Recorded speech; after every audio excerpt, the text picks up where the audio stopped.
নমস্কার। আজকে নিয়ে এসেছি ব্লু বার্ডের অথেন্টিক প্যান্ট সেট। দেখুন, এই একটা প্যান্ট সেট নায়রা কাটিংয়ের ওপরে আছে।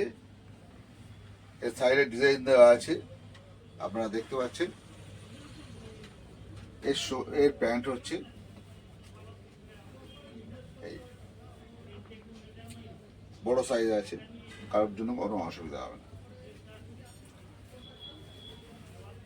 এই একটা আছে ব্লু বার্ডের নিজস্ব তৈরি, এটা একটা প্যান্ট সেট এবং এটা একদম গর্জিয়াস, যে কোনো জায়গায় বিয়ে বাড়ি টিয়ে বাড়িতেও পরে যেতে পারবে। এর প্যান্ট দেখাবো। এ হচ্ছে এর প্যান্ট, নিচে কাপড় দেওয়া আছে, দড়ি আছে, কালারের কোয়ালিটি দেখুন খুব সুন্দর। এ হচ্ছে আমাদের ব্লু বার্ডের প্যান্ট সেট। নমস্কার।